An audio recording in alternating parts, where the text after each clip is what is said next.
oficialmente, então, começa o ano nos poderes legislativo e judiciário. Por isso, vamos já para o nosso contato com Pedro Moreira e Aline Beckett, que vão trazer detalhes sobre as cerimônias previstas para hoje e não só isso, sobre o que podemos esperar da pauta deste ano, o ano de eleições. Começamos com Pedro Moreira, que vai trazer o olhar para o judiciário aqui para a gente. Pedro, bom dia mais uma vez, seja bem-vindo. Oi, Carol, ótimo dia para você também, ótimo começo de semana para quem está com a gente. Pois é, a gente vai ter nessa segunda-feira, então, a retomada dos trabalhos dos poderes aqui em Brasília, né? O Executivo não tem um recesso em si, mas a gente tinha vários ministros aí aproveitando o período de fim de ano até para tirar férias, né? Com os secretários executivos assumindo interinamente as pastas, mas o Congresso estava parado oficialmente de recesso e também o Judiciário. Então, hoje a gente tem a retomada das atividades, né? Tanto no Congresso quanto no Judiciário, e a principal cerimônia aí, tudo indica, será a de retomada dos trabalhos do Judiciário no Supremo Tribunal Federal, cerimônia que está marcada para as 14h, vai ser presidida pelo presidente do STF, ministro Edson Fachin, e tem ali a participação prevista, né, e já confirmada dos presidentes dos outros poderes. O presidente Lula vai estar presente no STF também, presidente da Câmara, Hugo Mota, e Davi Alcolumbre do Senado, além, é claro, geralmente, né, participa o Procurador-Geral da República, Paulo Gonet, outros representantes do Ministério Público, da OAB, e tem toda aquela pompa, né, de cerimônia oficial, com os discursos e as falas. O ministro Edson Fachin, inclusive, deve usar o discurso dele para fazer mais uma vez uma defesa do STF, Carol, porque a gente lembra que foi durante o recesso que vieram à tona muitas críticas, né, ao trabalho do STF, justamente por causa do caso do Banco Master, né, aquele inquérito que subiu para o Supremo, tem a relatoria do ministro Dias Toffoli, e a gente acompanhou ao longo do recesso várias decisões que causaram um certo estranhamento, decisões do ministro Toffoli referentes a esse inquérito, e também algumas informações envolvendo o ministro Alexandre de Moraes, já que a esposa dele também, o escritório de advocacia dela, prestou serviços para o Banco Master, então os holofotes muito voltados para alguns dos ministros do Supremo Tribunal Federal por causa do Banco Master, e Fachin deve, mais uma vez, assim como ele tem feito em entrevistas, em notas oficiais que divulgou, deve defender o trabalho do Supremo Tribunal Federal. E é justamente o Banco Master uma das pautas de destaque, né, no STF, que a gente vai continuar acompanhando de perto, porque é um inquérito que está em andamento, né, ainda está em fase de instrução processual, ou seja, colhendo depoimentos, né, a Polícia Federal ainda com investigações em andamento, fez já 2 fases da Operação Compliance Zero que investiga esse caso, então com certeza o Banco Master vai ser uma dessas pautas que vai jogar holofotes ao Supremo. E também tem alguns julgamentos importantes, Carol, que estão previstos para o primeiro semestre, né, ou para este ano, por exemplo, dos acusados de serem os mandantes do assassinato da vereadora Marielle Franco do Rio de Janeiro, né, o deputado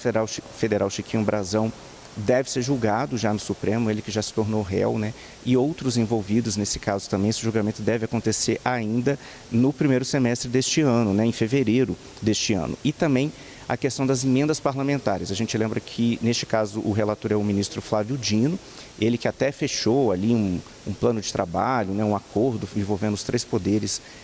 no que tange as emendas parlamentares, né, para dar mais transparência a esses casos, mas algumas operações da Polícia Federal também fizeram com que parlamentares se tornassem investigados no âmbito do Supremo. Então, por exemplo, a gente deve ter os julgamentos de alguns deputados federais envolvendo essa questão de desvio de emendas, como, por exemplo, o deputado Josimar Maranhãozinho, do PL do Maranhão, Pastor Gil, do PL do Maranhão também, e o suplente de deputado Bosco Costa, do PL de Sergipe, que tem todos eles aí alguma acusação envolvendo justamente o uso indevido de emendas parlamentares. E no Supremo, Carol, a gente lembra também que a primeira turma do STF aceitou denúncia apresentada pela Procuradoria-Geral da República e tornou um ex-parlamentar réu, que deve ser julgado esse ano também, o deputado Eduardo Bolsonaro, né, que está nos Estados Unidos desde o começo do ano passado. Ele se tornou réu por coação no curso do processo, justamente pela acusação da Procuradoria-Geral da República da atuação dele no exterior. De acordo com a acusação, foi por causa da atuação dele, a atuação dele se devia justamente tentando interferir no andamento do julgamento da trama golpista no Supremo. Ele que teria, por exemplo, articulado para o governo Trump impor tarifas, né, nos produtos brasileiros, sanções contra autoridades brasileiras do Supremo Tribunal Federal, no entendimento da PGR e dos ministros que aceitaram, né, acolheram a denúncia e tornaram Eduardo Bolsonaro réu, ele agiu justamente para tentar atrapalhar o andamento do processo no qual o pai dele era réu, né, depois foi condenado por justamente ser, no entendimento do judiciário,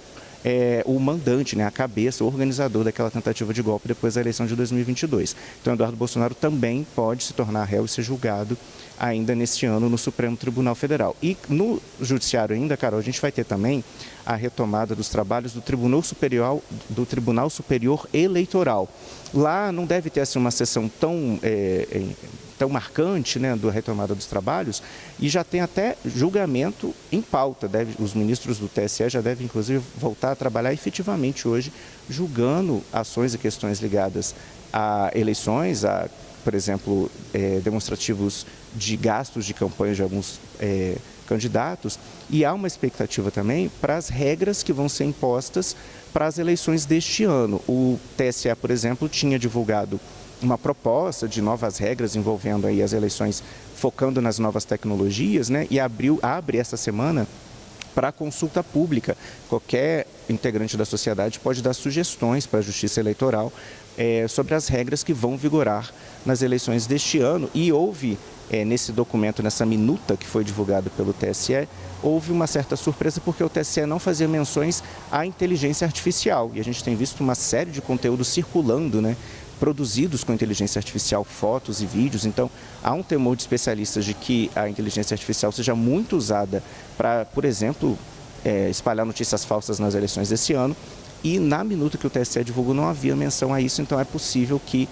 a própria sociedade, entidades da sociedade apontem sugestões para regulamentar essa questão, né? E lembrando também que no meio do ano, Carol, atualmente o TSE é presidido pela ministra Carmen Lúcia e no meio do ano essa presidência vai ser alternada, assume o ministro Nunes Marques, vai ser ele que vai comandar as eleições gerais de 2026. Isso então, Carol, falando brevemente de tudo que a gente espera para o judiciário, mas como eu disse, também a retomada dos trabalhos no Congresso Nacional, né? Mas quem vai explicar para a gente as pautas prioritárias por lá é a minha amiga Aline Beckett, que já está também com a gente aqui e vai falar da retomada dos trabalhos no Legislativo.